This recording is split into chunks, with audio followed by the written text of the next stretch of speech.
Le premier homme créé par Dieu, c'était un noir et puis un Congolais. Adam était Congolais. On a démontré en Congolais. Adam. Bon, Ève, Azalaki congolaise. Pasteur. Oui. Papa Stéphane, c'est ça le paradis terrestre. Le pays de l'Éden, c'est le Congo. Pourquoi Congo? Congo est réservé à Nzambe. Nzambe a compris qu'il y a ordre sans que Yango est précédé par les désordres. Ce qui désordre, c'est moyen de constater ordre exact. Ça, tu as vendu à Congo. Na Congo. À comment Moutou.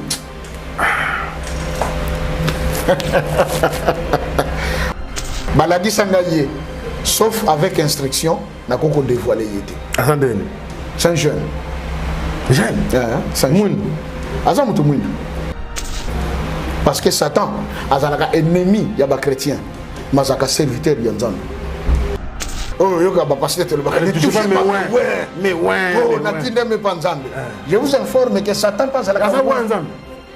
Parce que la mission a une job comme un roi, c'est toute personne qui a reçu une mission, un mandat de la part de Dieu. Ce que Satan va détruire la cave, Satan qui t'a nassé. Avant Tango Kitaki a quitté la Kinkamba. Oui. Besoin na ye ezalaki akota na temple yankamba agene ko fanda na kiti o ya Nzambe molimo mo santo po asoto proclamer que aza Nzambe. OK, pasteur. Malembe. Papa Stéphane. Ati ye moko Satan. Oui. Mais atiki de Nzambe likolo. Oui. Awa so ko se proclamer Nzambe awa ndenge ni. Papa d'un Dieu créateur, Dieu le Saint-Esprit. Nzambe. Il est Dieu. Nalobakango sans honte, sans peur, parce que je vis. Il est Dieu. Ayaka na Congo a troublé Kibiso. Abimi le Konamout. Et je vous informe, Papa Stéphane. Et ses frères alors? Nzambe. Bazargi Misat. Papa qui solokele. Nzambe. Papa de Lungana. Azanzambe. Yesu Christ ototanga dans la Bible. Donc, Papa de Ngenda, c'est lui-même le Dieu. Papa d'Angenda est Dieu le Saint-Esprit. Et Papa Simon Kimbango lui-même. Le Père Esprit Saint. De qui sont sortis Dieu le Père, le Fils et le Saint-Esprit? Enseignement, oh, ma réveil, va côté la condimangote. Papa d'Angenda est qui? Papa d'Angenda, c'est lui-même Simon Kimbango. C'est lui-même Simon Kimbango qui a gagné. Ezaka Mutomoko. A la qui s'en a eu enveloppe. A dit, oh, mon fils, il a dit, papa, enveloppe. A fongo na kata beni, bimi si lettre. Document mon propre. A tenu un enveloppe. A dit, enveloppe, oh, notre document, oh, qu'est-ce qui est important? C'est le document. Ah bien, l'enveloppe, on peut la changer à tout moment, mais on garde la lettre. Je suis la lettre. Le corps ici, c'est l'enveloppe. Quand il vieillit, je le change. Donc, comme on a les 4 êtres vivants, autant que la Bible, Mouni Bango, Batubazana Makola Basabo, mais Bazana 6L, 6L, donc 6, 3 côtés. Et tous se prosternaient devant Papa Dengenda. Là, j'étais époustouflé, mais c'est pas vrai. Moi, je connais ce papa comme un magicien. J'ai le moment de Kugumba, mais là, il y a un trouble. Nous sommes à la télé. Mais je vous dis, je crains qu'on vous contredise ici. Qu'on me contredise. Mouto a na thèse pour contredire nga akendaka lola mona ki dangenda zakana lifelo aya ko yibisanga. Et je le vis et je le confirme. Il est le Christ qui est venu au Congo. Yango moni bakimbangi c'est besoin fêter le 25 mai. Ils n'ont pas tort. Le pape Lobaki d'ailleurs que la communauté kimbangiste a raison de dire que le Christ est né au mois de mai. Gâté. Nana koka kondimakelelo ba noir bazwa bufunga mais vous comprendre que té makambo mindele balobaki pona biso yango té méthode ba memela ki biso yango té sikoto lobi non c'est assez. Hier on ne pouvait pas, on était dans les chaînes. Oui, mais les lots non parce que chaque chose a son temps. Et je le dis et je le confirme. Il n'y a aucune église dans ce monde qui représente le ciel sur la terre que l'église kimbangiste.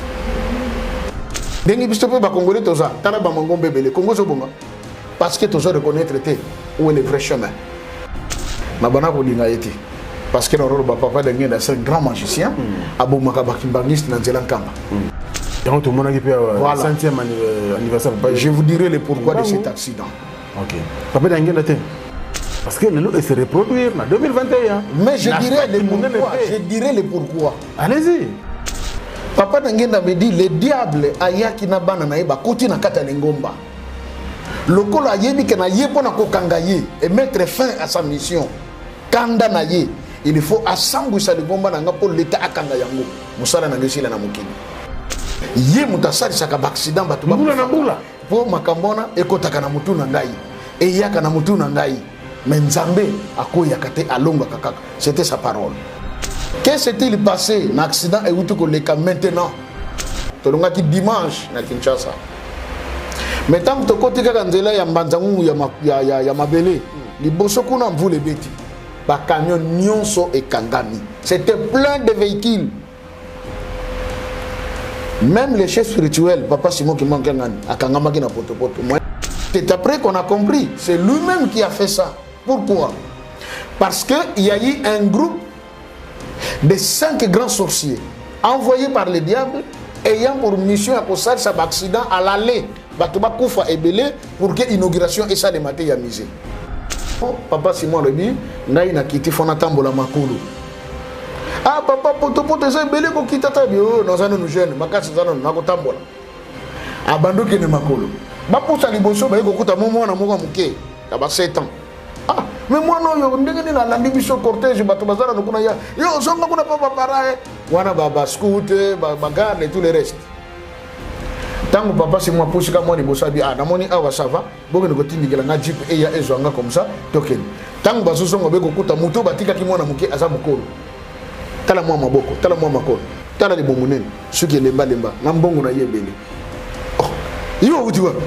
Oh to yaki ebele to zaki 5. Bamsusu papa shakangi bango kuna ngai siko mbatana apopoli nde na koyi awa eloko to yeli biso to yepoto sala ba accident bato bakufa.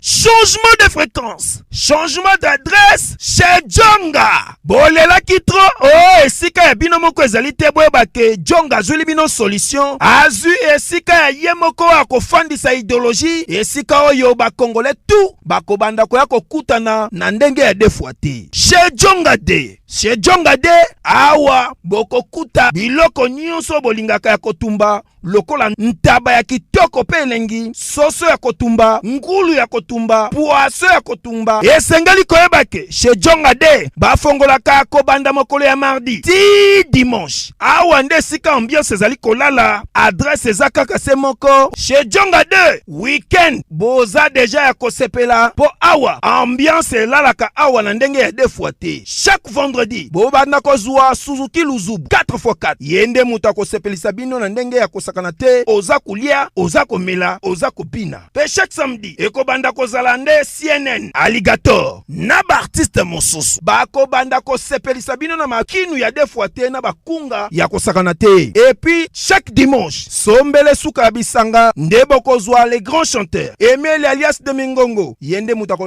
palola awa boko sentir betue ba ou différence yena tala mone namira ya nani chez Djonga de. Malolo. Oui frère, Babi Djonga. Futur. Hein? Nous te reçons la 50 boîtes. La Katakin, c'est Djonga. Soki olingo sala ba réservation obengi na ba numéro oyo pe ba ko servir yo joli kitoko chez Djonga de yango nde moboko ya ambiance na kati ya Paris. C'est naturel soit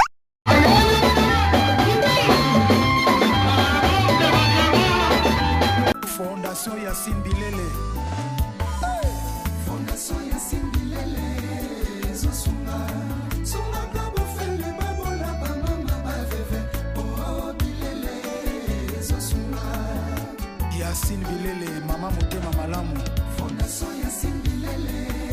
Zosunga. Pour papa, maman, na bato nyonso bazolanda biso, c'est fondatrice maman Yacine.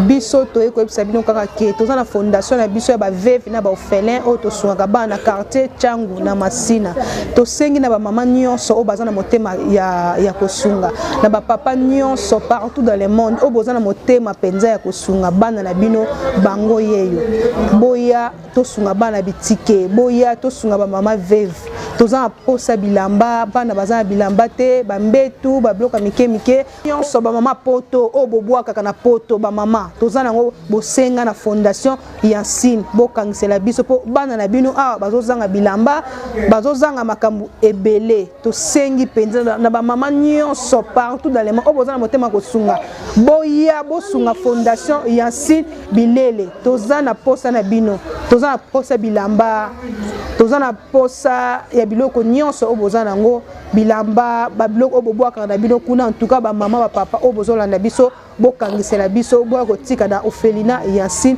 bilele bosoutenir biso balobi loboko moko elongolaka lisapi te boya bosunga biso tosengi mpenza lisungi na bamama nyonso partout bapapa poto bamama poto boya tosunga boya bosunga biso Ophelina na biso eza na Tchangu na Pascal quartier de avenue Chaba 31 numéro na biso pe ya téléphone eza wana toza pe na chaîne YouTube na biso Yansine Bilele TV toza na page Facebook ya fondation Yansine toza pe na site na biso www.yansine bilele tobengi ba mama nyonso tobengi ba papa nyonso boya tosunga Yansine Bilele mama social. Bye bye. Bye. Fondation Yansine Bilele. Fondation Yansine Bilele. Zosunga. Sunga kabo fele babola ba mama ba veve. Oh Bilele. Zosunga. Yansine Bilele mama motema malamu. Fondation Yansine Bilele. Zosunga. Bana King, Bana Dar es Salaam, Bana Poto, Bana Mokil Mobimba, Site FM Moko, Afrique Info avec Franck Semaï, Yandankala, Twende. X-Bass, Marandura, Franck Semaï.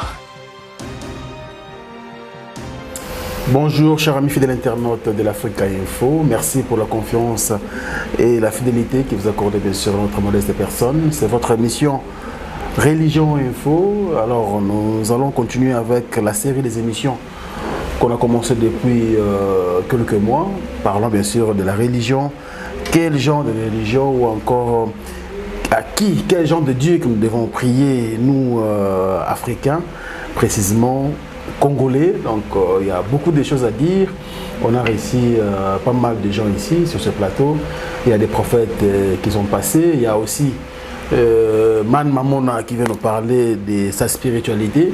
Mais aujourd'hui c'est le tour d'un pasteur que vous allez découvrir bien sûr sur ce plateau. Il est très intéressant, alors je vous recommande de rester branchés surtout et de le suivre attentivement parce qu'il va dire des choses très très intéressantes que vous allez bien sûr aimer. Il s'appelle le pasteur Joseph Kikonga.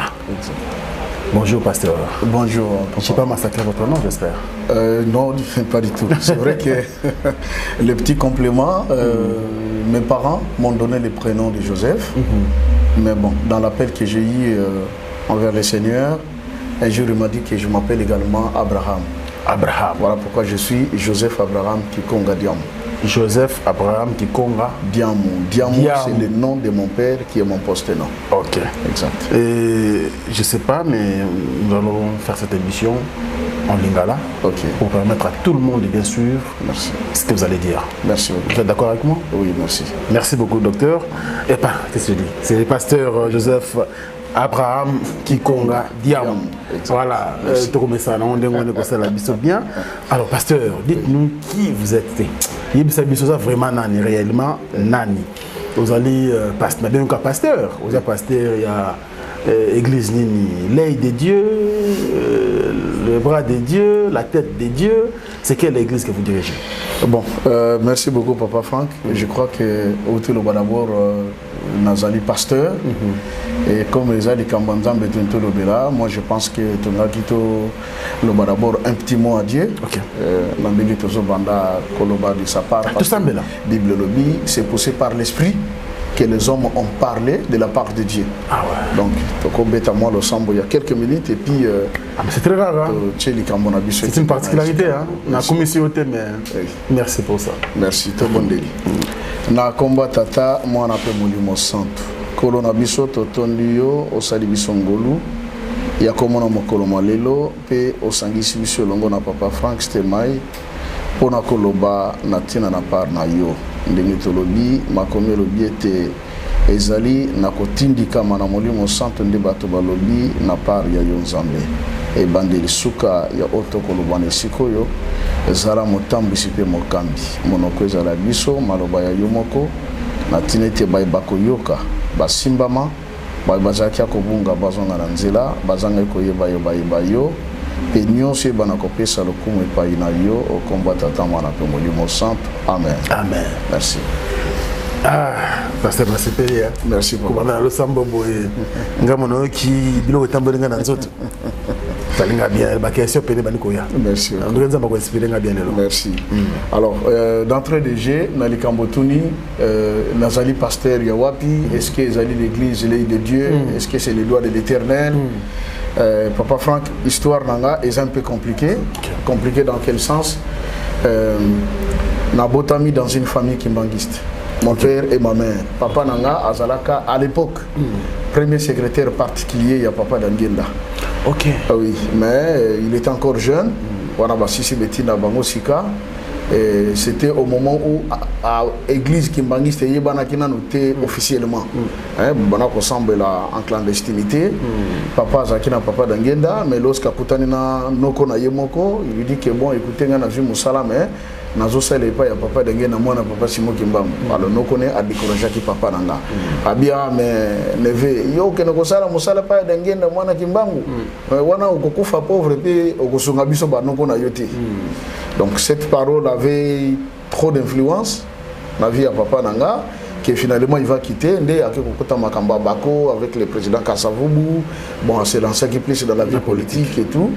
Et il a eu comme un membre de l'administration publique, Yambo Canabiso. Donc, alors il est décédé. Et quant à ma mère, maman nayi donc koko na biso ya mwasi azalaka pena moko ya ba disciple Papa Simon Kimbangu en 1921 wana. Elle était encore jeune fille à l'âge de 12-13 ans. Et azaki parmi bato bakanga kotambisa bango à genoux pendant 2 km. Wow. Ce qui va si ba opesa bango ba pilipilo minene wana, ce qui va le yango ba melama ite et puis batala kalikolo. Il regardait le soleil donc qui a fait que vers la fin de la vie, à Kokonabiso, à Komaka aveugle, à Bonomonate, on a fait un rayon solaire, et puis à Zagana Bajenou, le coup, il y a paralytique, et Kuba Penda. Alors, bon, ça fait que toute la famille, on était kimbanguiste. Mais curieusement, on a une église kimbanguiste à l'âge de 8 ans. Ok. À 8 ans, j'avais un oncle qui était membre d'un groupe de prière. Donc, c'est lui qui commençait à m'amener. Alors, tant qu'on était dans un groupe de prière, on a découvrir que monde de prier, la façon de prêcher est un peu différente par rapport à l'église kimbanguiste. Et du coup, bon, et puis ça qui a un goût. Ça m'a donné du goût et je suis resté accro. En tout cas, je suis resté accro. Naoumeli, na Koli, na réveil. Et je dirais même que j'ai connu des problèmes avec mes parents à cet âge-là. Quand on a conquis ça qui a 12 ans, bon, maman se disait 8 ans, c'est encore rien, mon pépé. On a 12 ans, à Yokinga, peut-être, on a dit côté, il y a marché, il y a hôpital. Et puis Dieu faisait déjà des miracles. Oui. Bon, comme on dit souvent, on a rêvé ceux qui ont dit côté Yashika, évangéliste, gagneur d'âme. C'était comme ça. Donc, on a côté, il y a un miracle ébélé. Alors à un moment, maman n'a comme le bamoin on dirait magie, ça ne va pas. Est-ce qu'il y a âge naïe, ni ni yaébi à monnaie n'anzambé, on guérir ba malade, qu'est-ce qui se passe là? À 12 ans déjà. Oui, oui, à 12 ans, je l'ai déjà fait. À 12 ans, 13 ans, je vis comme ça. 2 morts ressuscités à l'hôpital. Et puis, ba malade, bazala guérir, n'en parlons pas. Et puis, il venait.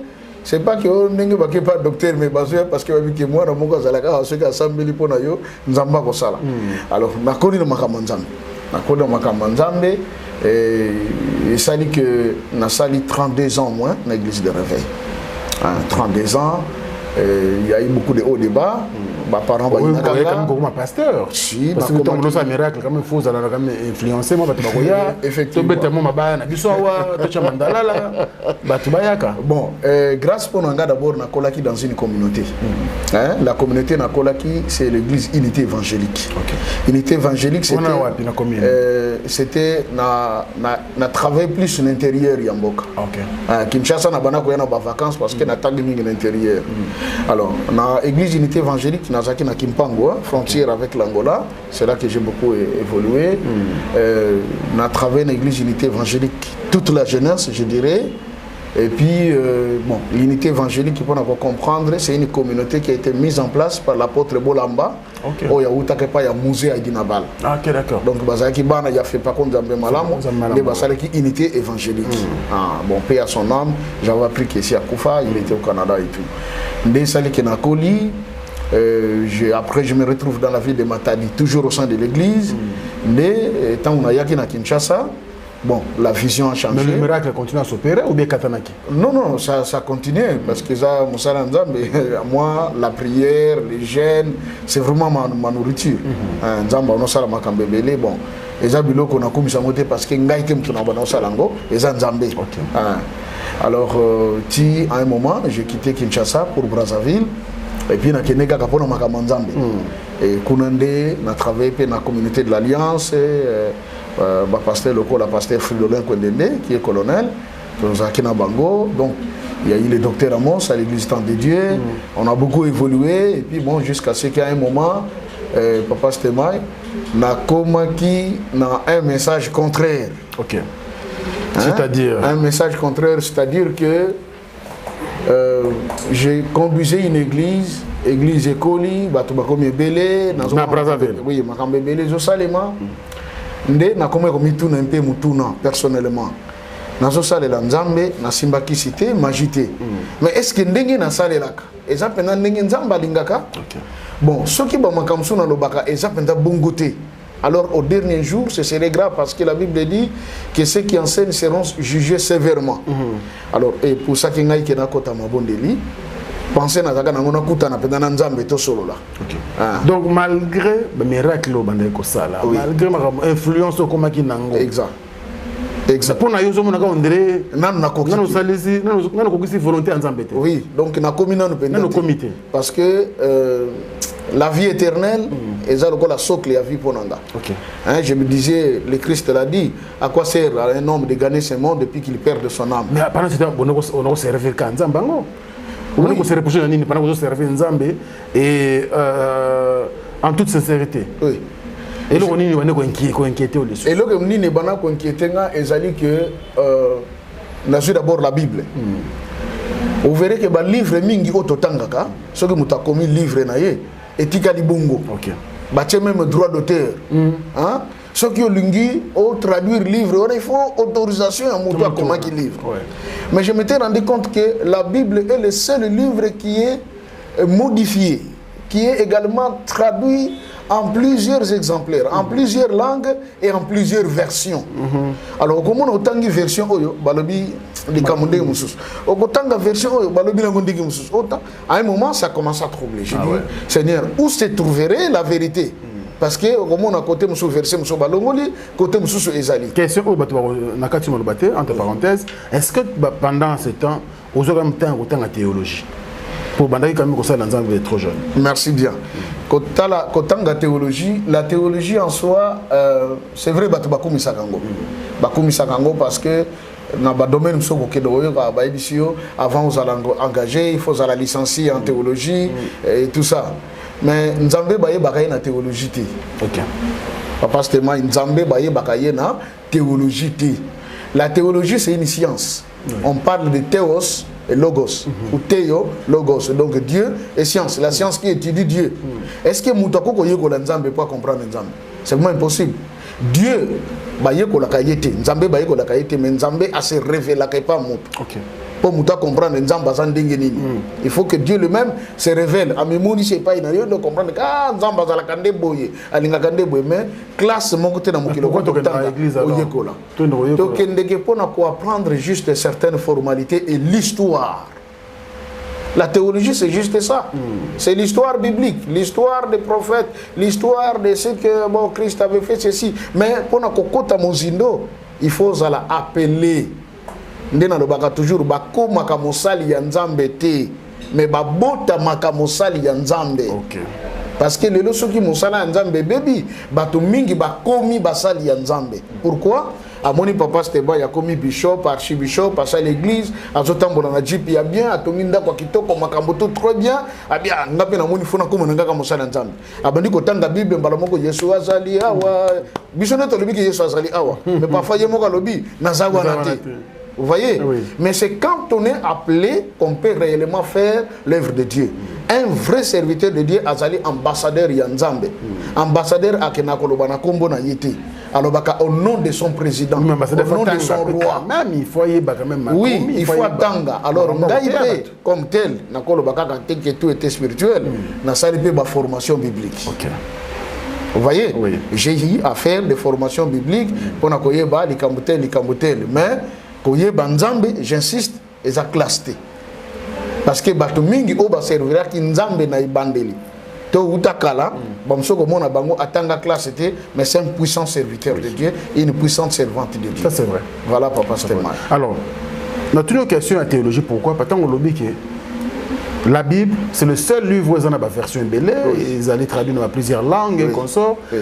Donc, pendant plusieurs années, vous avez convaincu que la Bible ou enseigné pas tout. Nazaraki, je dirais à moitié convaincu parce que comme je dis, la Bible nous avons une version ébélée. Alors quelque part je me disais mais qui dit vrai? Quelle est la vraie version? Parce que Mouta comme Louis II bako biso ke yengonde za vrai. Mais témoin de Jéhovah pas ko biso ke waneza ya faux. Oyo biso to comment yengonde za la ka vrai. Catholique a dit non, il y a la Bible de Jérusalem, il y a des vrai.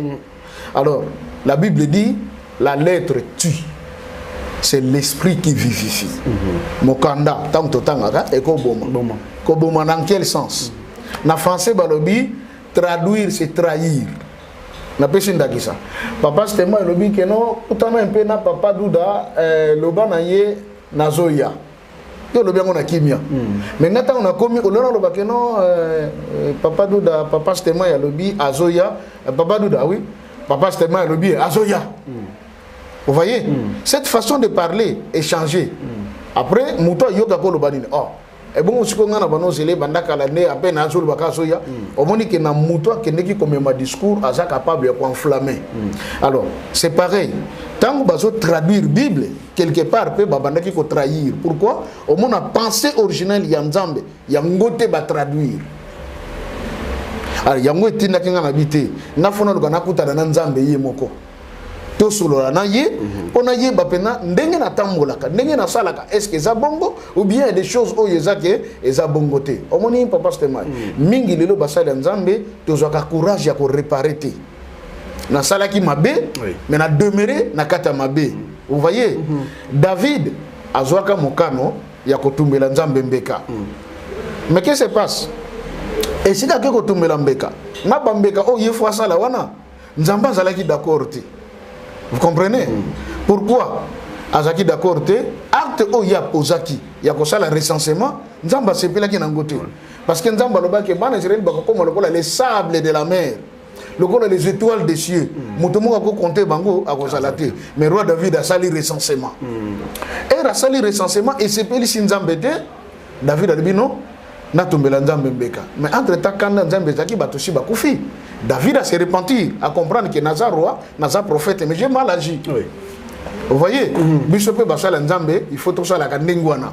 C'est-à-dire que nako côté les kambolelo, mais l'obispo que nous avons vraie version nango, vraie vérité nango, naza na droit kozonga kolobake, on a lobaka ezalaka bongote. Mais souvent totika bana Nzambe dans l'ignorance. Au kana lobaka oui et amen. Au moins makambezo boma. Ce qui fait que nous avons aujourd'hui beaucoup de doctrines et puis makambezo belé belé. Alors, et ça là qui en sorte que Oluka Nzambe. na loka nzambe curieusement nga moko kutana mibandelaka programme te nzambe moko ekolobelanga. J'avais une vision où on me donnait du pain dans la vision par un ange qui était sorti du mur. La 4 églises. Nana Zwango première fois est raté, deuxième fois est raté, la troisième il y a mbalo ce qui est bimi maintenant na ko kango. Et Nana Zwali pa boye. Alors il me parle. Alors binanga au monde ko ko Zwali pa na maboko na ngate. Je dis oui. Ko banda lelo, ko banda ko lia les sous déjeuner. Ko lia kaka une seule fois le jour, même sunité. Okozonge la kolia normale jusqu'à ce que ngai na koya parce que l'Éternel le Seigneur m'a envoyé pour te dire au kota na programme wana il veut te voir dans sa présence. Et zalaka le 12 janvier 2012. Le 12 janvier 2012. Jour pour jour. Voilà. 9 ans aujourd'hui. Donc 9 ans déjà aujourd'hui. Ce qui a fait que le même jour na Tongo, na ipsi madame nanga ke bon désormais ko sala nga sous déjeuner. OK. Na côté na programme ya prière, mais na habité na ko sili sakan. L'esprit qui m'a parlé m'a dit na ko zonga na ka ko lia normal, jour ya ko zonga ko yebisanga. OK. Alors bref, papa c'était moi na zama kambo ici na loba déjà, na sala 90 jours ya jeûne. 90 jours. Ah bon? Oui, 3 mois. 3 mois. Donc jeûne et prière. Jeûne et prière, ouais. Je priais et na mona makambo belé ya ndenge na ndenge. Et au cours de ces 90 jours, on a na mboa zoya era monanga telinga dangi ba akoyimba moko mboa kufi. Pendant la journée. Oui, la journée, c'était un soir comme ça. Na ibate est-ce que ça kamboa normal, est-ce que c'était un esprit? Ça je sais pas. Non, na beta yete nga na uti nga kotala un frère, na zoya kozonga na ya ndako. Et na bonovana na poto vers les ponts Madoukou. Je venais voir quelqu'un, un frère vers Wenze, à mon retour à Pembeni à pont. Ninga na zoya mbapa zoya tanka ka tombole lugata ninga boye agangi atomba mi ala bambani erka ninga kuya ki wana oh bon qu'est-ce que c'est na busa na boye na mona zo sala makoloti akufi. Bon j'avais compris que azaka mboa normality na lekina ngapé. Bon il y a eu pas mal de choses au cours de la même période. Dieu va encore ressusciter un enfant. Wana na 4 repas on a commencé un groupe d'intercession batubayaka to bonde la et tout ça et puis il y a une maman bakufela kimona. Abia papa oyo na ibie wasambelaka awa na mona kia kendeki na nkamba mama na zaki mbangiste ne bakota kina mwana na kufaka depuis 7h 8h du matin maman kena koteka la pauvre grand-mère ne pouvait pas se déplacer na mwana c'est là qui maman na aya maman eko zongo na 17h ndazo sa maman ke no tango kendeki mwana sala ki crise mena moni neti asia kufa kitala batala mwana kufa kikala nde bazoya baleka wana bakene na hôpital ici ya China morgue bakeno chako. Alors tango ba komi ba yoki ke biso tozo bondela abia tokota na mwana et pas pasteur maman mwana boyi koko na lebite tokota kuna papa oyo akendeki na nkamba alona akendeki déjà nkamba wana na ke déjà nkamba pana ko ça pasteur l'église de réveil alors nde tango ba kota ki na nkamba pasteur beteli biso ngote ko kende nkamba ndenge nini tozo kende. Alors tango ba koti na mwana moi j'étais à genoux je priais miso ko kangama na ibi na ngapete bazui mwana beko tchali puta place ngana zaki liboso balalisi mwana na kukufa. Alors tant on a tindé ba prière ba intention de prière et tout ça à un moment ngana senga tsko totelema nega za louange to comme sanzambe erga na simba liputa pona telema boyale mwana éternel. Allah muki c'était des cris mwana la muki c'est que c'est mwana moi-même je te tenais ba tchaki bembe awa na ibakité. Alors qu'est-ce qui avait fait que na kenenkamba les alliés qui au cours, il y a programme, il y a prière. Il y a 90 jours. Voilà. Il y a 3 mois. Il y a 3 mois, dès le 22 mars, les alliés, le 70e jour, les jours, on a papa d'Angena. Quelqu'un que j'ai détesté. Franchement, dans le bango, maintes reprises, je n'ai été. Parce que le papa d'Angena, c'est un grand magicien. Abou Makabakimbangiste, dans le Kamba. C'est un gars qui a fait ça dans le Kamba, Batubake. Et ba kokende ba ke sala ba accident ba kufi et ba uta kona ba zonga ba sala ba accident ba kufi. Donc tout le monde qui peut 100e anniversaire papa. Je vous dirai le pourquoi de cet accident. OK. Papa d'Angena té. Papa d'Angena té. OK. To koma wala. Merci. Donc au cours de ce programme aujourd'hui les kanisa okende nkamba. Les kanisa yela gonde. Les kanisa yela kinga parce que na grande vision na zwa na bandeko se balanda ba émission je dirais papa Stéma émission na sala kana ba journaliste ya Kateliki papa Joe Makozo papa César Nginamao eza émission etambolaki mokili mobimba ekotati na bandako ba konzi hein ekedati na Vatican parce que secrétaire ya papa Mutaloba na ngai makambwana na uti Brazzaville na zongi pour la deuxième fois na Kamba kokutana na chef spirituel papa Simon qui manque ngani ndetanga na komi alobi ah mutamoto obomi mokili ana bi papa na oningisi mokili na papa na koningisa mokili comment ngana za simple moto habité tala alakisanga CD omoni oyo kasi CD na yote oui papa na moni ba chef photo na ngai auto saki na ba papa Jo abie omona kete mundele moko yaki wana cortège na ye alati ba sultan na papa tangu to koma kilobi na poko na mona ke bango ba subi mabazo kende abi ezaki secrétaire ya pape Benoît XVI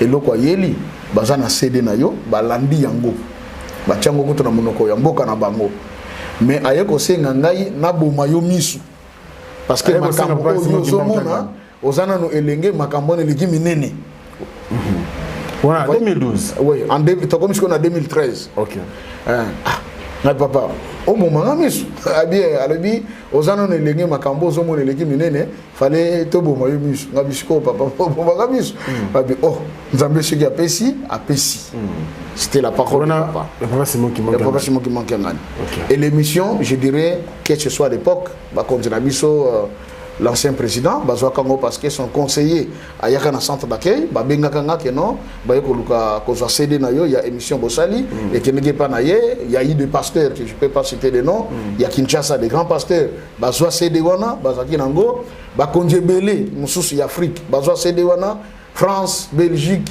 tout ça bazwa CD wana bakonzi je dis bien bakonzi et j'ai été appelé par beaucoup de gens ba ono bananga comment na ko découvrir makambo na pona kolobelango et il y avait un grand sujet là dedans tambola le bac le 21 décembre 2012 et gozala la fin du monde ce n'était pas la fin du monde mais c'était la fin du système wana et bandaki continuité nango yango eko sale mana makambo le 6 avril il y a ouverture il y a musée donc j'attends au siko ya 100e anniversaire. Merci beaucoup. Alors tout ça nous de camboya programme on a qui il y a 90 jours au lali au moni papa Dangenda oui ayib sakawni le bananga bakambebele yo mutu église des réveils tango yaka en réalité bandaki que tozo que l'église hein dans une vision tozo que l'église il était 15h c'est l'heure de la prière hier soir tout ça to kende mais to comme une église peut côté église qui l'ancienne église kimbangiste mon église akala église kimbangiste mandala la moko kauka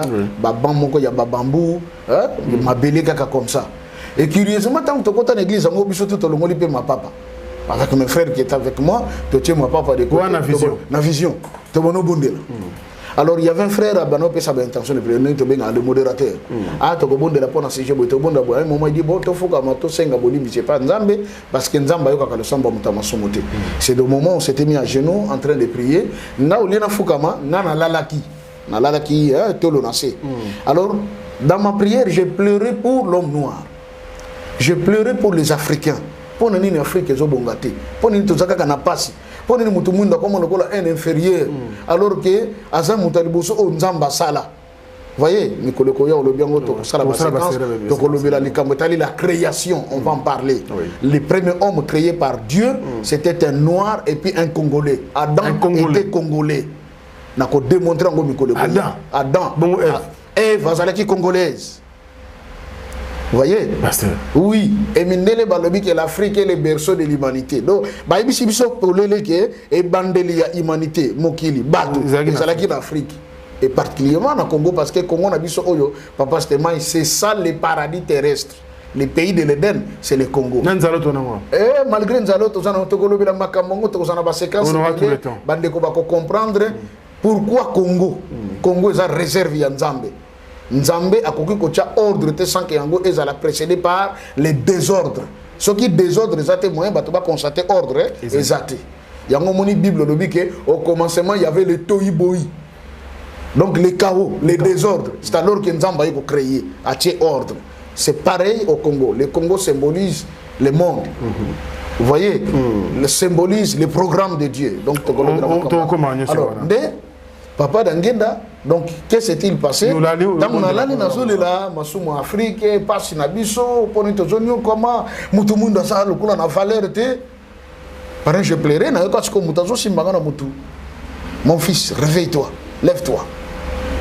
Et puis moi kanda d'abord je là. Nga nazo bonde la mutu ça, c'est quoi ça? Na continuer à prier, à gratter les sous. Alors tant on a tombé les logi boye, na mona juste makolo, pantalon ya pembe. Na ba chaussette à pembe. Na kibete, na continue à gratter sur mon fils, mais lève-toi. Tes cris sont montés vers Dieu. Et il s'est souvenu de toi. Voilà pourquoi je suis venu pour te répondre. Allez, lève-toi. Tant on a tombé le square de papa d'Angenda. Aïe, tchanga kanda.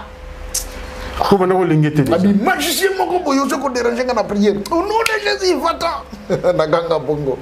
Tant na au nom de Jésus premier tour, la deuxième fois, la troisième fois le binanga moi et Jésus nous sommes un. Je suis dans Jésus, Jésus à moi. Mais sinon c'est faux. Jésus est seulement un avec son Père, pas avec vous. Yo za magicien obomi bato nanjela nkamba ba accident ba bato sakaroni bato bakufa yo zo prétendre aux un avec Jésus alors que za magicien.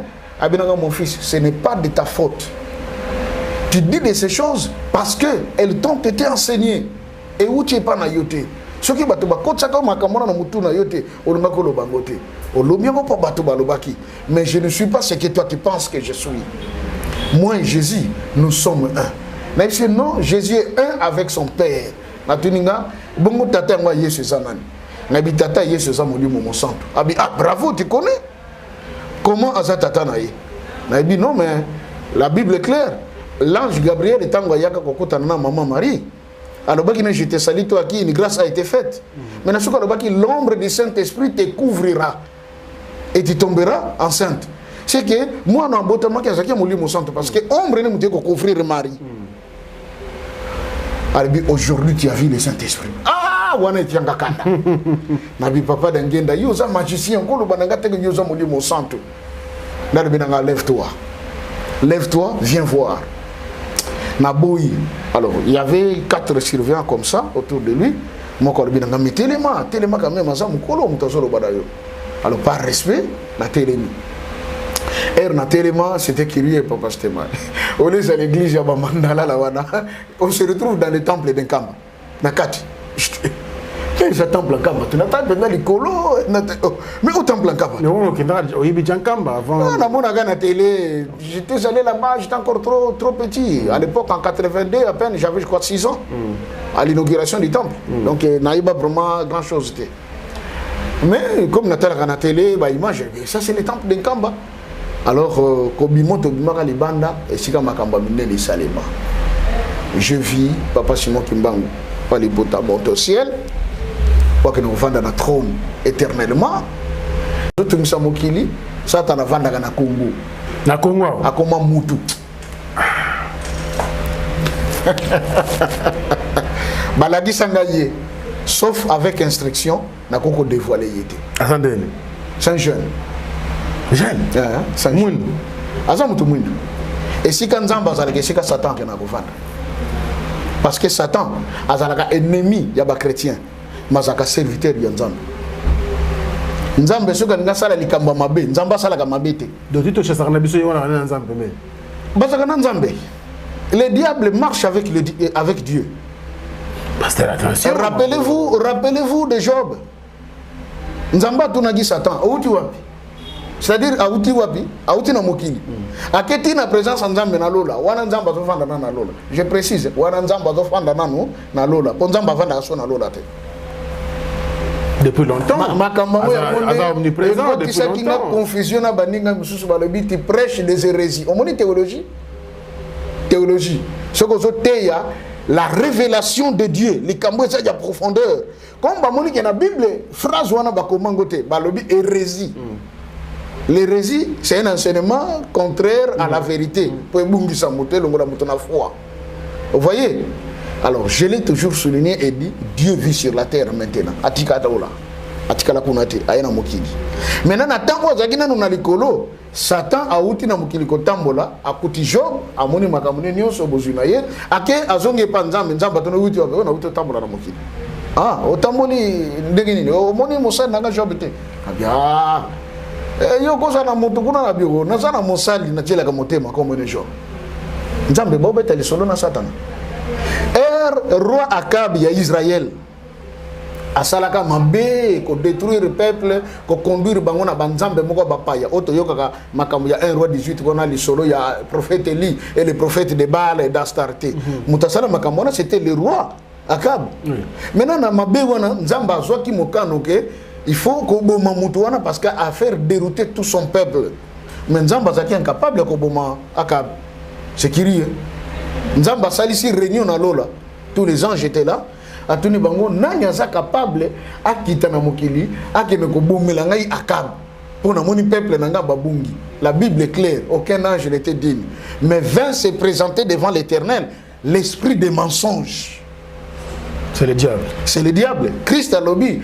Le voleur ne vient que pour égorger, dérober et détruire. Oui. Et puis à lobby, le diable, quand il parle de son propre fond, parce qu'il est le père du mensonge. Christ me tapé identité naïe. Satan a yé liboso nzambe. Abi tindangai. Nzamba tuni okosala ndengini. Abi na ko se multiplier. Keba Satan ça dangereux. Congolais. À cause se multiplier. Et quand le diable se multiplie, il peut se faire chinois, il peut se faire français, il peut se faire belge, il se fait congolais, il se fait angolais. Abi na ko se multiplier, pe na ko kota na minoko ba prophète na ye nyonso wana ba ko sakola kaka likambo mugo ko memarwa na liwa. Nzamba lo bien na ye va et tu réussiras. Siko nzambe soka tindi mutu. Hein? Ake no kosala mosala na ye mutu wana to benga kaye loin de l'Éternel. Oh yoka ba passer te le baka. Mais ouais. Oh na tinde me panzambe. Je vous informe que Satan pense à la nzambe. Parce que la mission na ina job comme ouin. Un ouin, c'est toute personne qui a reçu une mission, un mandat de la part de Dieu. Siko Satan ba tinde ke no ko détruire Akab. Akominan ouin ya nzambe. Il a été ouin pour dérouter Akab et le conduire à la mort. Yango Christ tango yaki palobi, l'esprit du Seigneur est sur moi. Il m'a ouin pour okoko zala ouin na tinate. Nengi lelo va pasteur to comité le même belé. OK ba o mon pakolo minanzan. Soko tuni quelle est ta mission et banité. Et comment on devrait fonctionner mon ngana za ouin? C'est une façon même ya ko sala masumo pour se garder. Pasteur, obi to na mo belefto so na yo. Nanto si c'est mambo ba bungate, ba vouloir biso. Oui. Na yuna papa de ngenda bo se retrouver dans Kamba. Oui. Au moni papa Simon Kimbangu a mataki vendre auprès du père. OK. Satan kiti awana ko. Satan kiti na se. Awana ko na ko avant na Kamba to. Tango akitaki akitelaki na Kamba. Na Kamba, ye Satan. Oui. Besoin na ye ezalaki akota na temple ya Kamba, akene ko fanda na kiti. O ya nzambe molimo mo santo po asoto proclamer que aza nzambe. OK, pasteur, malembe. Papa Stéphane. Ati yé moko Satan. Oui. Mais ati ki de nzambe likolo. Oui. Awa so ko se soto programme nzambe awa ndenge ni. Nzambe aza likolo, nzambe aza na se. Mais le problème to bo sanate. Uta ne bandeli. Et loko sala que Satan babwa ki na mokili, ezala ki positionnement. D'abord na Congo. Ponga na kanga minoka wana. Oui. Na koloba eloko nga na monate. Et je dis ce que je vis. Diable akoyaka na Congo. Na lana c'est le moment ko papa d'Angenda. Je m'excuse. Avant de que Satan tangu autaka pendant de colonne bandeli akoyelaki na plateau de Bateke. Vous comprenez? Mais ce jour-là on me montre dans la vision. Akoyi na Kamba parce qu'il a une mission, c'est laquelle vouloir prendre la place de Dieu. Parce que na likolo Satan atuna kanzambe. Après yo ezanga. Parce que nanina sala pe yanga royaume. Ça c'est biblique. C'est biblique. Nzamba bishete mutuno tune za bien mekende kutuna mwana nanga. Satan sotuki. Ah, ozagana mwana. Oui. C'est qui? Oh le Christ. Ayo ozagana mwana wa. Abi ngana ozagana mwana. Mengana kanisa ka après yo zangate. Abi non non eza bongote keno tuna mwana. Akepa mwana. Mwana bishe question que ça dans bien mais faut que nous tuna molimo centre. Ah non. Donc il y a encore un troisième. Ah oui, il y a un troisième. Ah là, je ne parle pas.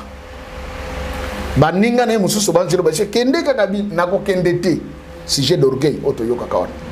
Abi ok n'est pas molimo santé. C'est là que le diable va décider avec ça le royaume na mai.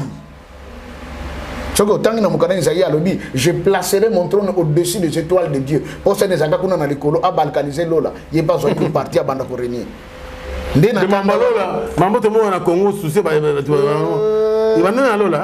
Papa, c'était moi, il y a déjà que tu as solo la likambo ya Congo. Ok. Non, le col à la balkanisation Simbate. Ah, Simbate. Na Congo peut Simbate. Amen. Tokosola Likambwana. Et Simbate. Au Basala Bilokwana, ils passent leur temps inutilement. Et Simbate. Vous savez le pourquoi? Au moins, table Nengeza, et ça ronde. Oui. Pour et loco, to vitro et kouya, il faut sentir le longo. Tant que sentir le longo, vitro moye kouya, et zate. Congo et Zalakanakati, il y a ceinture, il y a papa Simon Kimbangu, on a dit putanaï. Nenga latango wana, ce n'est pas en vain, à l'ataka li puta kangi. Et puis ne il y a des putango. Obi ne ya liputa bakangalongo. Isika kaka ubandela ki ko cha liputa tango ko cha bozongi we ko kangane. Vous comprenez? Place abandela ki musala na yena nkamba. Place pa ko kangela kama kamboni yonso boye. Muta ko balkaniser Congo ko zalate. Donc Simbate. Pour conclure, pour la deuxième partie de l'émission. Oui. Tant au moins papa Simon, papa Dangenda, oui. a même mis en Kamba, au moins nous sommes monakiwana. C'est depuis ce jour-là, nous au basculé au comique banque. Et ce qui wana te papa Stémaï, papa Dangenda m'a mené jusqu'au ciel. Au moins place au changer comme makam. Ciel nous a couleur. Le 7e ciel est tout bleu, très propre. Bleu. C'est éclat wana. Ouais, vision no comme des continuer. Oui, c'était long et bandana à 23h 6h du matin. Position on a la na mbetu on na tika na ngoti na tongo na boujate. Oui bandé. Naïba parce que la même position na la ga yanga kata on la muki na saka na même position. Et madame m'avait dit oh là ni o tikeli même pas ko ninga na o tikeli kaka figé kaka boye ni madame. Non, madame n'a pas le principe que nous avons une vision à déranger. Oui, oui, elle connaît. Même quand je dors pour aller à Msanga, soit à Koko Banako Yembato, à l'autre mois, les Kambapra, à la Mouki Nakibia. Pas de question à la Mouki brusquement, n'a pas à l'Ikambo et Bunginga. Donc, tu as beaucoup de Kambawana, à l'Ebolongo Kambabokelo. Après Wana, papa Dangenda m'a pris par la main à Fongolilo là, dans mon flambeau où il y a sa moto, il y a l'Ifelo et tout ça. Après, ton matin, il colo. Comme fusée. Donc, si vous avez un beaucoup de temps, donc, au premier ciel, deuxième, troisième, quatrième, cinquième, sixième, 17e. Je vis. Je suis belé parce que je centre d'enregistrement. Nakuta centre d'enregistrement, c'est un ciel noir. Ba brouillé ça kakuna omoni soko zui la première ciel disque hein ochi yango na nini so beta tu chaka ba makene tourne disque voilà. Donc, tout ce que nous disons, tout ce que nous faisons, c'est enregistré là-bas. Premier ciel. Oui. Alors, Biloko Mindele Babenga ba planète. Hein? Et ça va ciel. Papa Dengena no benga ba compartiment. OK. C'est-à-dire il y a des planètes, il fait tellement chaud et c'est sika bato basala kai tumu. Ce qui nzamba tindio na mokili. Oye na mokili pour une émission mais yo bungi na yo. Yo joueur la base. Comme oui, comme muta basi milangwa et tout le quand tu meurs, tu vas faire la pénition. Bah pour juger et j'en attends. Ce qui t'en est coquille ba relation tu rentres pour accomplir la mission. Vous voyez? Alors tu t'en la planète wana jusqu'à ce que tu commences ici qu'on a mona les 4 êtres vivants. Autre temps que la Bible. Mouni bango. Bato bazana makola basabo mais bazana 6 ailes donc 6 3 côtés. Et tous se prosternaient devant papa Dangenda. Là j'étais époustouflé mais c'est pas vrai. Moi je connais ce papa comme un magicien. Ah bah j'ai le moment de Kugumba mais là il tient à trouble. Ça nous sommes à la télé hein. Mais je vous dis, je crains qu'on vous contredise ici. Qu'on me contredise. Muto azana teja ko contredire nga akendaka lola mona ke Dangenda zakana lifelo aya ko yibisanga. Et je crois que depuis au sala ka émission nano yokate muto moko zo témoigner le bike ngana lala ki na loti ndoto na kikuta papa Dangenda na lifelo. Je n'ai jamais entendu parler. Papa Dangenda est qui? Papa Dangenda c'est lui-même Simon Kimbangu. C'est lui-même Simon Kimbangu Kiangani. Ezaka mutomoko. Ayi alakisanga yi enveloppe. Abi o nini mon fils ngabi papa enveloppe. Afongoli na kata beni bimisi lettre. Document moko propre. Atonenga na enveloppe. Abi na enveloppe na document qu'est-ce qui est important? C'est le document. Ah bien, l'enveloppe, on peut la changer à tout moment, mais on garde la lettre. Je suis la lettre. Le corps ici, c'est l'enveloppe. Quand il vieillit, je le change. Alors,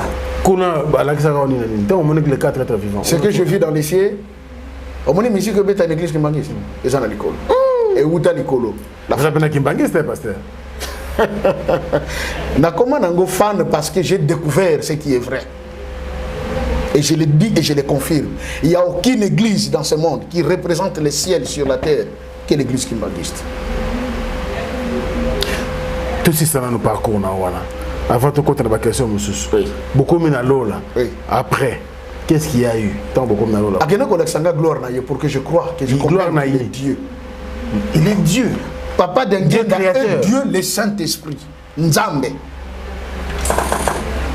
Nalobakango sans honte, sans peur, parce que je vis. Il est Dieu.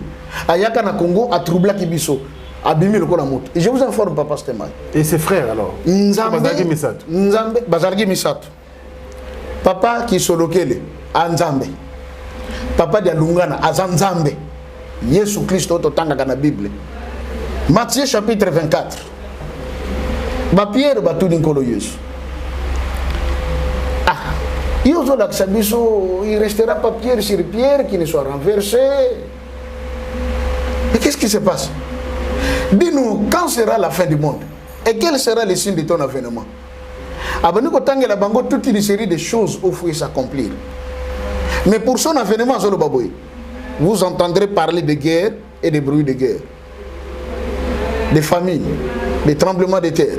Une nation s'élèvera contre une autre, un royaume contre un autre. De la même façon que l'éclair se montre à l'Orient et va vers l'Occident, ainsi sera-t-il à l'avènement du Fils de l'homme. Dans l'Apocalypse, Azotal Chamakambe pas Jean, alors voici je viens avec mon nom nouveau. Ombasika. Tato vous a la surpris. Mais il pour la deuxième fois a changé combo, il s'appelle Jean-Baptiste. Pourtant c'est la même personne. Il s'appelle Dialungana. Dans le fanatisme, le Christ est venu au Congo. Yango Tangoye na Congo. Il est venu accompagner son père, le Saint-Esprit. Pasteur, ok. Tu as un point place. Tant que tu as Tant on a ya. Nasuka nango tovana papa nanya na bien bon fils. Tu as tout vu maintenant? Oui. Tu as compris que je ne suis pas magicien. Je l'ai. Vous vendez là ouais. Nankamba. Wana naza ko fuka maliboso na yi. Je pouvais même plus le regarder tellement qu'il brillait. Abi aujourd'hui tu as tout vu. Ce que tu as vu, dis-le au monde. Nathalie papa, nazana ni na chaîne à télé, ni chaîne à radio, comment je vais faire? Abi l'Éternel lui-même pourvoira. Abi merci papa. Mais n'oublie pas, il faut que tu viennes rencontrer mon père. Abi, oh. Mais votre père est monté au ciel. Namoni ndenga ki kufanda na trône na yikuna. Bongo sikoyo. Aseki, mon fils, mon père. Il contrôle le ciel, il contrôle la terre. Le tout, une fois pour toutes. Mais vous voulez de dire ici qu'il va pas de longueur, c'est lui-même, Papa Simon Kimbangu, il va pas Simon Kimbangu. C'est pas une contradiction, pasteur? Papa Stemay, dans l'Ingito Salaboy. Les autres sont en introduction. Oui. Il y a d'autres choses à boire, nous allons parler sur le Congo. Nous allons parler sur la création. Nous allons parler sur le mystère de la divinité. Koye Banzambi. Nandinga klaste. Nzambe. Namukuse. Pona toye Banzamba Zandingeni. Alobi, après que ça, la nyonso a salaki. À la fin, il dit faisons l'homme à notre image. À notre image et selon notre ressemblance. Alobi, faisons. Dans Genèse 1, Balobi, Dieu fait. Dans chapitre 2, et il dit faisons des choses. Parce que ce sont deux textes. Bato Basali Biloko ya théologie, comme j'ai dit, ils savent de quoi il s'agit. Mais dans Katia faisons, où je fais, Nzambe Yemoko, dans hébreu, Babengiye Eloi, quand il est seul, comme Dieu, le Dieu unique. Mais lorsqu'on dit Elohim, c'est Un homme, un être dans lequel on trouve plusieurs êtres. Mutumoko, mais na quatre naye aza plusieurs. C'est ça Elohim en hébreu. Eloi, c'est un seul. Donc dans Genèse 1, c'est Eloi. Dans Genèse 2, c'est Elohim. Maintenant, Tokoloba Basalaki erreur. Non, Basalaki erreur était na Kokomango. Basaki dans la droiture. Nzambe naboyi aza moko. Mais na kati na ye Nzambe et bimi Nzambe tata, moi na pe moli mon centre. Na kati na ye Nzambe. Le Père Esprit Saint. Ça forme ce qu'on appelle la Sainte Trinité. Qui sont lokele, dialungana, diangenda. Oui, bah comment on a bangé la Chine? Quand on dit qu'ils sont lokele, lokelo, dialungana, kiangan, diangenda, kontima, c'est un secret. Bah la kisakinga, bah t'es kinga. Papa d'angenda m'a dit ceci. Qui sont lokele, qui tinu. Qui a mazulu, qui a nzambi, toi vidisa. Et mon ami, bokonzi ya likolo, o ya nzambe, o to bungisa. Wana mwana liboso. Donc ba kombo moko zaka milai ça signifie beaucoup, ba katika na mukuse ki solo kele. Et mon ami, bokonzi nzambe. Ya mi bala botami kombo ne dialungana. Et la gisidi, ki solo kele ki tinu kengani, ki a nzambi toi vidisa, dialungana, diambu diodio. Likambango ekokisami. Oto bungisaka bokonza nzambe siko ekokisami. Diangenda signifie diangenda kuntima ekenda na ngana motema likambo oyo ya bokonza nzambe to bungisaka emonani. Nde signification ba kombo na bango. Papa d'angenda englobe son frère qui sur lequel est son frère dialungana na kati kaka ya kombo. Donc papa d'angenda c'est lui-même le Dieu. Papa d'angenda est Dieu le Saint-Esprit. Et Papa Simon Kimbango lui-même. Le Père Esprit Saint. De qui sont sortis Dieu le Père, le Fils et le Saint-Esprit? Enseignement, mais réveil, parce que là-bas, l'enseignement est christocentrique. Tout c'est Christ. Pourquoi vous avez l'enseignement pirement kimbangiste quand même? Je ne dis pas pirement kimbangiste, mais je dis ce qui est vrai. Comment c'est vrai? Nzamba lobi, maintenant faisons l'homme à notre image et selon notre ressemblance. Très bien. Je vous prends comme Adam.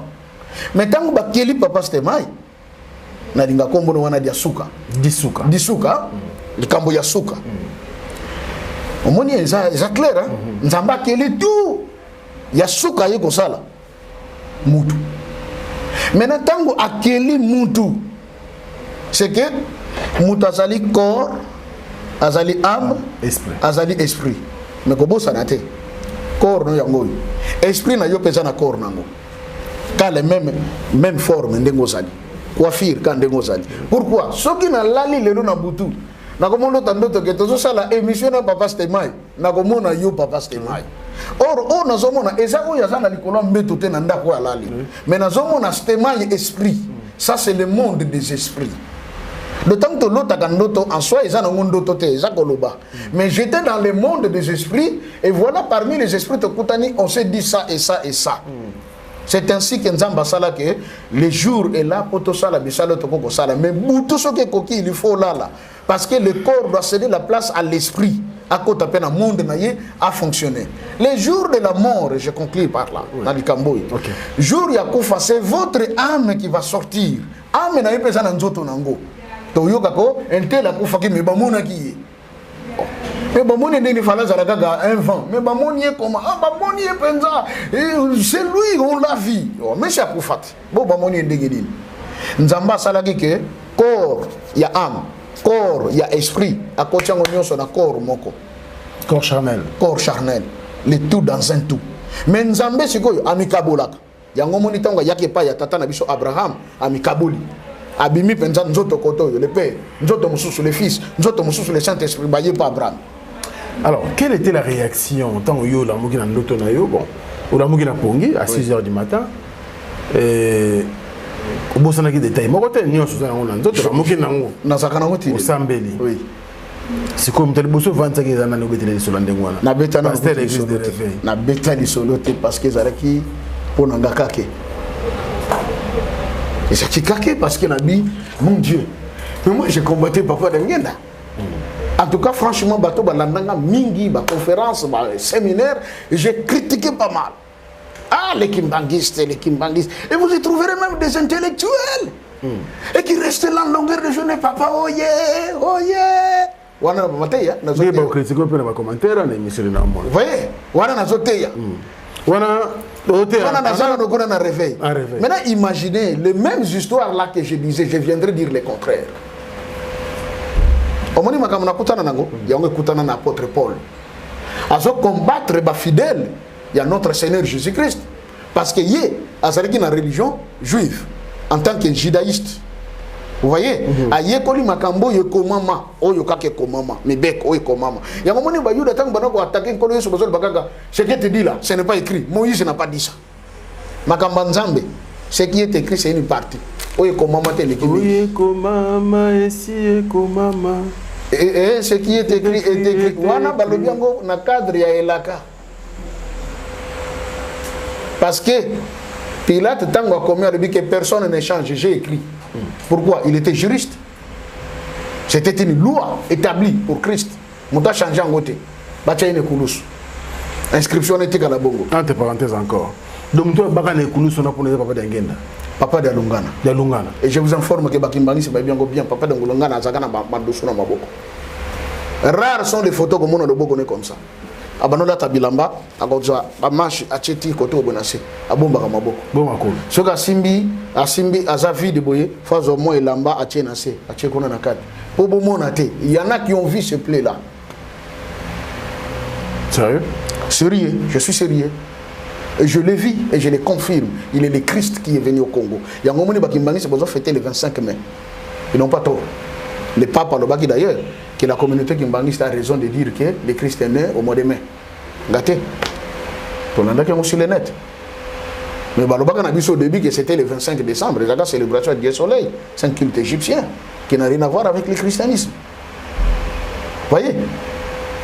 Daniel, Nzambe a talissé Makamaloba, vers les derniers temps, l'intelligence des gens va s'augmenter. Batu bakokoma mayele bakona ko découvrir makambo nana ko ko ndimagele lo ba noir bazwa bufungwa mais on ko comprendre que te makambo bindele balobaki pona biso yango te méthode ba memela ki biso yango te sikoto lobi non c'est assez. Hier on ne pouvait pas, on était dans les chaînes, oui mais les lots non parce que chaque chose a son temps. Tant autocommis, on dit autre chose. Le président Mikhail Gorbatchev a parlé de ces choses dont je suis en train de parler depuis les années 80. Alors, il Nathan Yasuka, évangile authentique en Afrique. Ce sera un noir, et particulièrement au Congo. Né, il faut corriger, nous sommes établir le Kola Mangomba. Parce que si nous enseignons la fausseté. Mais l'évangile authentique, le vrai christianisme authentique, et le Christ est venu au Congo. En 1948, il y a des ceux-là qui sont la communauté internationale. Ils ont papa de Lungana, ils ont décoré comme grand cordon de la paix. Mais pourtant, à Outankamba, il y a un kilote, il y a un kingo.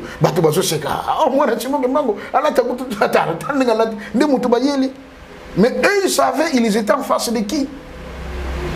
Les Coréens, les Chinois, la délégation en Kamba, et le Kobaïlika en Kamba, sa papa de Lungana baptême, Basimbika Kanambunzu, sur Basimbiye, Marambeshili Nango, Atuna Bango Mutuna, Bayindo, Bazana Bango, Belena Moki, Bomoni Bango, Tengaïga Gande Bomoni, parce qu'ils savaient qui était cet homme.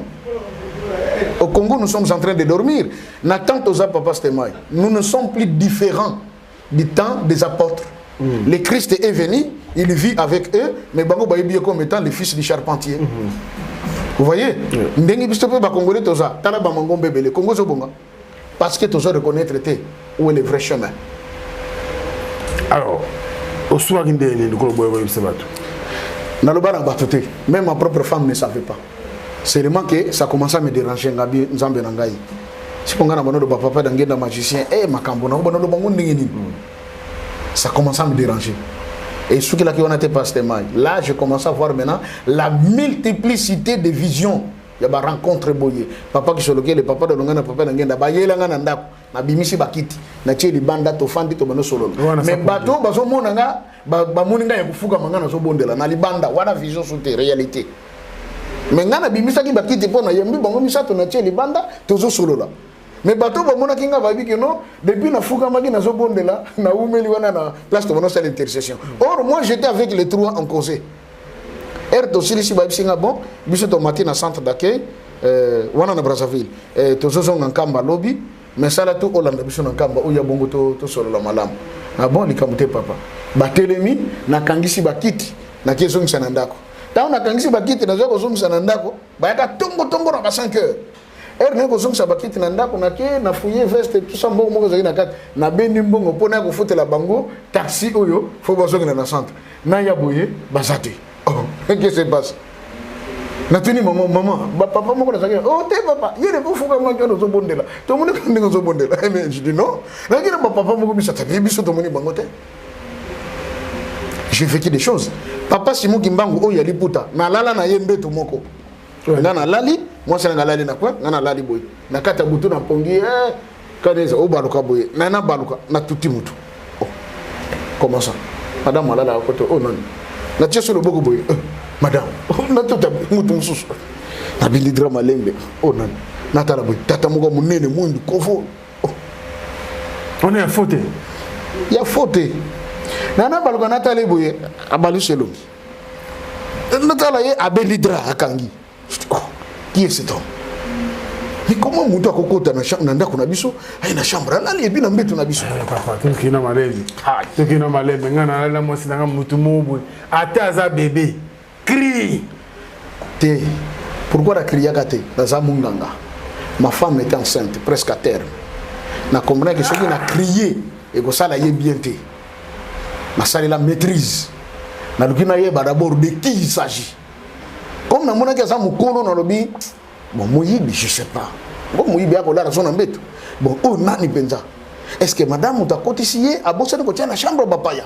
Ou bien atika ki na salon mutangonde et puis malheureusement ce jour là na lalaka avant madame atika na salon zo na télé. Tant on atali ngabino au clair papa s'il vous plaît la muka awa téléma nakino lakso chambre bapaya place wala naka. Abi oh mutalali na yozo déranger na yiki comme voix ya papa Simon qui manque ngani. Oh na bindi abendi soudra c'est pas clair. Papa s'il vous plaît. Oh mutalali na yozo déranger. Troisième na rien na fona bete di ko faire sous clarté. Na tombe le boko na bete be bou à disparaître. Là na sursauté, tant na sursauté madame surtout nini na kosi na viti. T'as venu l'autre bien. On s'est mis à prier. Amen, amen. Dieu qui voit papa Simon qui manque un gars. Tant que tu l'ali, na mon abou papa Simon yeyo na liputa telemi na rido ya chambre. Abinanga ah bon nga na yeto là na biso ensemble yo go betanga. Na bité parce que nga na mon ngo étrange mutala linga na beto bo na yebiete. Yango nga na beta ye. Habité ngai ndem tuna sale ko no ngo betanga pone. Na bité na ndinga mabete mais na tulu kana yebeza na ni na bono yebate. Abi yakana nkamba bimi Simon qui manque ngani. Oh abi oh papa abi yakana nkamba na société là lobby kende na centre d'accueil basalo mokanda yakana société là yaka yomoko. Papa c'était moi j'étais parti. Quand Dieu parle moi j'exécute. Na lamuki na tongo c'est le jour maintenant na bisi madame nga maman moni na zaboya. OK neka. Wana na mukuru utaka lola. Na mukuru pas Simon qui nanda kuna. C'est le jour. Ou vanda kana nouvelle. Na vanda nga que na soupe église de réveil té. Na zaka kana ndako intercession na bandimi. Ba yaka na ba. Oui, ba na oya parce que l'église kuna na zalaki ba bengana kanga koza makambo papa Simutumba. Tant na bani côté yango ba de bio, il prêche des hérésies, makambo zote ya Simon Kimbangu c'est un vrai prophète qui a servi Dieu, azaka nzambe té mais comment lui peut dire des choses comme ça ezana nzelate alors abinanga l'homme de Dieu il faut nous quitter otika biso et tout. Moninga nanga ko moko pasteur na cher soga leki donc moi izate bamsusu bazawa bazona bazawa prophète basala nzambe bakena bankamba bakekota na cimetière et on a intoxiqué bandimi baya ko soko tala ngaite parce que ngana kota ki cimetière on a un mausolée ya papa Simon Kilongo. Alors tout c'est la première partie de cette émission je pense bandeko dans la émission de récilaté mais nous sommes obligés la télé c'est le temps. Mais Ming Boko on a raison avant attendre qui va pas de Ngenda abomisa bato nanzela nkamba pour le 6 avril là bokei nkamba mais retour na bino combien de personnes bakufi nanzela ceux qui na Kazangu je vois papa c'était moi papa d'Angenda ndenge lobi ke nazalaki na raison non nazalaki na raison te nazalaki na tort nazalaki na tort parce que nayebisaki ngai papa dangenda yo ozoloba koza nzambe mais pourtant yo oza magicien obomaka bato na nzela nkamba bato bayaka awa bakufaka kaka na bafete nyonso bato bakufaka papa dangenda ayebisanga mon fils ngai nabomaka bato te satana oyo omoni akitaki awa aya na bana na ye bazalaka na kati ya libomba mais comment ova na nkamba na satana mais finalement tokoyande na nkamba abima aza kuna te akoyelaki kuna mabima abima kenda wana aza wana Kinshasa bakambo eza lokola liboma te mais bato bakomprendre yo te bato mokila molili bayebi ke nazolo ozalaka na raison na yo makambo nokolo bakala parce que lelo se reproduire na 2021 mais je dirais le pourquoi allez-y papa Dangenda me dit le diable ayaki na bana na ye bakoti na kata lengomba lokolo ayebi ke na ye pona kokanga ye et mettre fin à sa mission kanda na ye il faut asambwisa lengomba na nga po leta akanga yango musala na ngesila na mokili yango ye mutasalisaka accident bato mbula po makambona ekotaka na mutu na ngai eyaka na mutu na ngai mais nzambe akoyaka te alongaka kaka c'était sa parole. Qu'est-ce s'est-il passé dans l'accident et où tu as maintenant après ouverture il y a musée les jours tozo kende pona ouverture il y a musée c'était le lundi je crois 5 avril toza na nzela tolonga ki dimanche na Kinshasa mais tant que côté ka nzela ya mbanzangu ya mabele liboso kuna mvule beti ba camion nyonso e kangami c'était plein de véhicules. Même les chefs spirituels, papa Simon qui manque à Kangamaki na poto moyen pour que les sous exaté. Mais c'est après qu'on a compris, c'est lui-même qui a fait ça. Pourquoi? Parce que il y a eu un groupe de 5 grands sorciers envoyés par le diable ayant pour mission à cause de cet accident à l'aller Batuba Koufa et Belé pour que l'inauguration et ça les maté ya misé. To komi na mboka moko kuna pont moko ezawana. Avant pont, papa Simon Lebi, ngai na kiti fona tambola makulu. Ah papa poto eza belé ko kitata bio nazana no jeune makasi zana na ko tambola. Abando kene makulu. Ba pousa liboso ba ko kuta momo na moko muke, ba 7 ans. Ah mais moi non yo ndenge ni na landi biso cortège bato bazana no kuna ya. Yo zonga kuna papa parae wana baba scooter, ba garde et tout le reste. Tango papa c'est moi pousse comme moi les bossa bien na moni awa ça va bongo ne kotindi kela nga jeep e ya ezwanga comme ça token tango basoso ngobe ko kuta muto batika ki mwana muke aza mukolo tala mwa maboko tala mwa makolo tala li bomunene suki lemba na mbongo na yebele oh yo utiwa oh to yaki ebele to zaki 5 ba msusu papa shakangi bango kuna ngai siko mbatana popoli nde na koyi awa eloko to yeli biso to yepoto sala ba accident bato bakufa il disait ça. Luka ba image kozwango ba filma ki luka ba image kozwa bato ba filma ki bazali habito ye pona ko sala ba accident pour que bato ba kufa fête oyo inauguration musée et ça les maté mais curieusement awa chef spirituel asambusi biso na ndenge ngai na kutami awa na mbongo na mbongo ya nini oza mbongo ba futi biso na mission otoye pona ko accomplir ça c'est à l'aller tokenda na kimi ataka même ko baluka izalate. Au retour, accident au Salema. Mais j'aurais appris que Bandekwana au Babima, Bazwaka Nzelate. Babima n'a dégué na bango. C'est d'abord ça. Je m'excuse. Je m'excuse. Je suis protégé quand même. Je m'excuse. Baouti terre sainte. Ce n'est pas la terre qui fera de vous saints, mais ce sont vos œuvres qui feront de vous un saint. Est-ce que Batunion se bakota qui nkamba bazaba centre? La preuve année. Bandokimi balé sous bako yaki bokoti bokobima wandenge boyaki te libisa bandokimi balé bako yaki na nkamba moko tuni alobi bauti réunion monene na France pona musée Simon Kimbangu eko fungwa maté balongo kona baleki na point noir réunion suka bake sala na tiela Satan tuni nani na kokoti ndake na kotala soki réellement musée fungwami lui dit je me porte garant ngana kende. Et raye atali akuti ke musée fungami kozonga zozonga courant ebeti akoina premier village d'entrée wana babenga ka Kotabweno c'est là qu'il était tombé babana ko questionner aux journalistes et tout na opposant ba image ezali. Ces accidents là sont causés par le diable et Satan pour discréditer l'église de Dieu le Saint-Esprit. C'est ça la vérité. Papa d'Angenda Bomakabato Nanzela Kambate. Papa Simon qui manque un Bomakabato Nanzela Kambate. Si on savait même quel est son désir dans son cœur pour la paix dans ces pays, tu ne sais même pas le droit que le Mamabé pour la Yéti. Mais ceux qui ont une église de rêveurs, c'est rêver n'a beaucoup de koufi. Mais tu vas se réveiller. Papa c'était moi. Église de réveil, n'a pas contre-traité. Mais je crois que tout le monde a makambé belé maintenant ils ont bien makuna. Bah français bah le baka qui commence bien finit bien et qui commence mal finit mal. Comment se fait-il que l'église de réveil est comme un repère, il y a un pasteur magicien. Et c'est la question qu'on a tourné à Kamini Bandeko.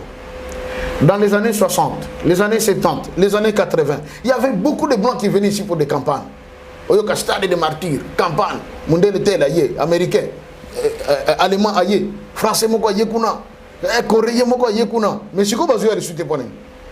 Bah parce que l'église le stade de martyrs m'a. Non, on attend il y a corona. Mais il y a un temps passé ici on ne voit plus les blancs. La vérité c'est que le blanc ne voulait pas que nous puissions découvrir la vérité. Il y a Makambanzambe. On nous a mené un enseignement pour nous garder prisonniers. Et tant que Makamona, la deuxième démission qu'ils ont accomplie, c'était quoi? Créer dans des églises ce qu'on appelle des plateformes. Ce qu'on dit, pasteur, leader d'une église, il faut se retrouver dans la plateforme telle pour être reconnu. Oui. Alors à partir de la plateforme, dès qu'on a la plateforme, on a cabale, on a franc-maçonnerie, on a cancard, on a rose croix. Bakoti, yekoli magie, bandi ko entraîner les autres serviteurs au bazana kati ya plateau na bango ou ba plateforme na bango. Et la conséquence maintenant c'est quoi? L'église de réveil par terre. Mais comment vous qui prétendez avoir dit dans votre église, c'est-à-dire que papa Yanda, Yemoko Zanzambe, tout ça et consort, mais Dieu lui-même, le Dieu créateur, n'est pas un Dieu de la division. Au sein de l'église Kimbangiste, on constate la division. Et si quand Nzamba c'est la paix qui règne. Au sein de l'église Kimbangiste, il n'y a pas de division. Mon côté allé, tout le monde a côté allé, tout le monde côté. Tout que l'église Kimbangiste est nini. Merci. Et de quelle église Kimbangiste dont vous parlez? L'église Kimbangiste est une seule dont le siège est en Kamba, Nouvelle-Jérusalem. C'est l'unique église Kimbangiste et la vraie. Oui, mais ici à Kin. Il n'y a pas eu de division au sein de l'église Kimbangiste, mais il y a une séparation. C'est une différence. Division T, mais il y a une séparation. Nzambe Kabolagata. Nzambe Paragata. Nzambe. Oui. Oh. Non, papa. Bana Naemoko. Bible le Bible dans Matthieu 25. Na mokolo ya suka Nzamba ko kabola bampate na loboko mobala. Bantaba na loboko mwasi. Nzambe akokabola. Tango abengi Abraham abimaki na neve na ye Lot. Mais comment ki na moment moko ça ne tenait pas. Abraham alobi na moninga na toza bandeko tokoko baboyete parce que basali na biso bakomi ko bunda. Tokabwana. Soki ko kende gauche ya ke droite, soko kende droite ngana ke gauche bakabwana ki. Bato tango basala ki tour de Babel, barbi to kofanda na biso ka awa to manda ko ngeke ne tiri ko to potana kana Nzambe. Dieu dit, descendons, confondons les langages. Nzamba ye à confondre bango kaboli bango. Nzamba kabolaka. Ce qui est là, on a, et autant dans la norme, il y a Nzamba kabolaka, on va tchango de côté. Makambo est quand l'église Kimbangiste, je ne suis pas un ancien là-bas. Mais je me suis beaucoup renseigné. Est-ce que vous êtes à l'aise tout en étant Kimbangiste? Et je le suis. Très à l'aise. Parce que dans l'Apocalypse, on a dit en ces temps-là, Dieu lui-même viendra. Il sera avec son peuple. Ils verront son visage. Ils les serviront nuit et jour. Moi, je vis Dieu.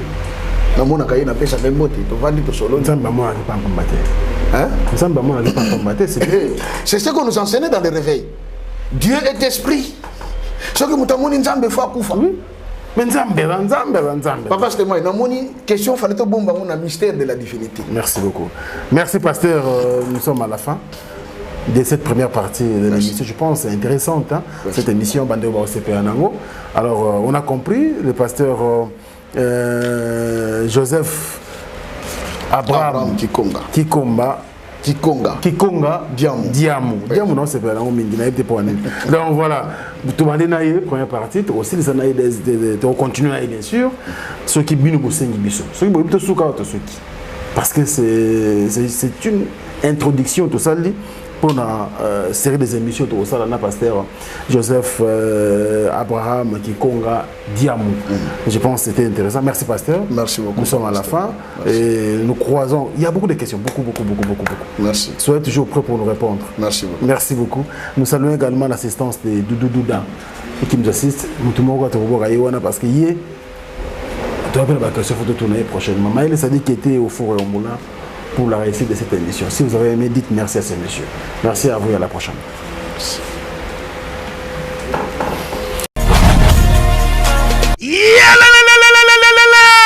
Changement de fréquence, changement d'adresse chez Djonga.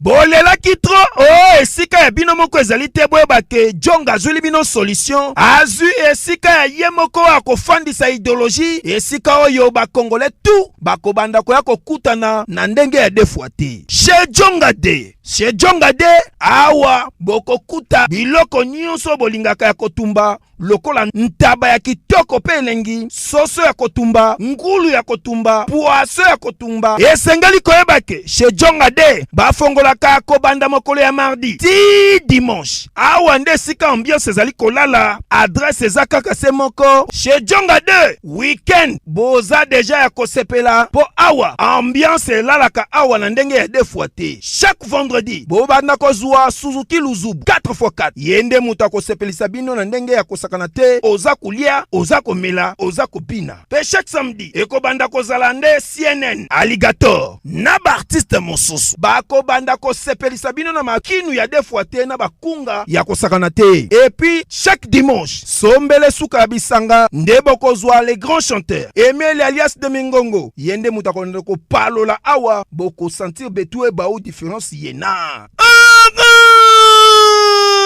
Tala mone namira ya nani chez Djonga de. Oui frère, Babi Djonga. Futur. Hein? Nous t'avons reçu la 50 boîtes. La Katakine, c'est Djonga. Soki olingo sala ba réservation obengi na ba numéro oyo pe ba ko servir yo joli kitoko. Chez Djonga de yango nde moboko ya ambiance na kati ya Paris. C'est naturel soit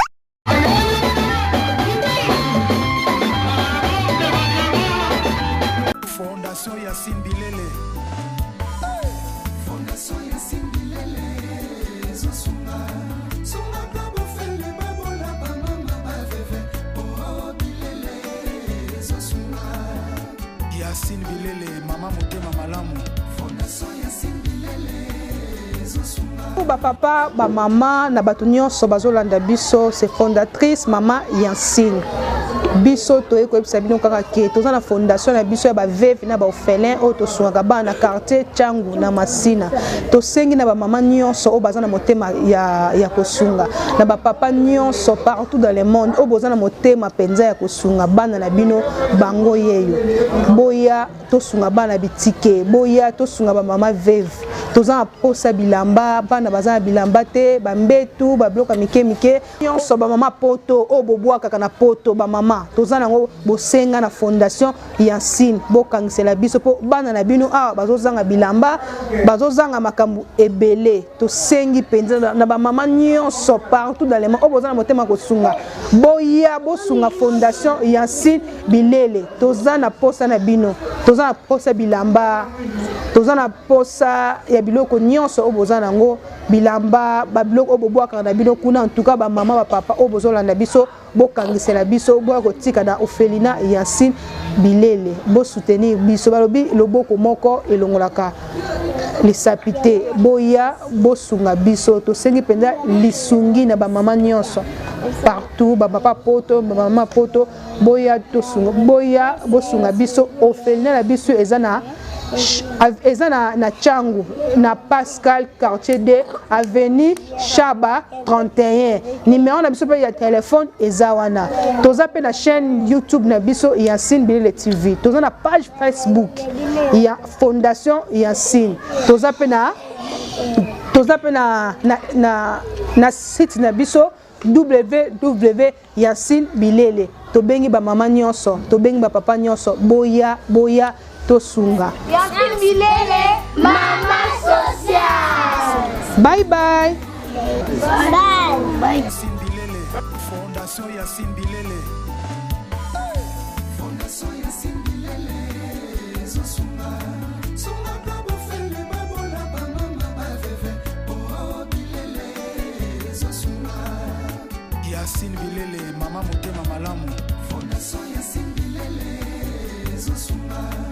Bana King, Bana Dar es Salaam, Bana Poto, Bana Mokil Mobimba, Site FM Moko, Afrique Info avec Franck Semaï, Yandankala, Twende.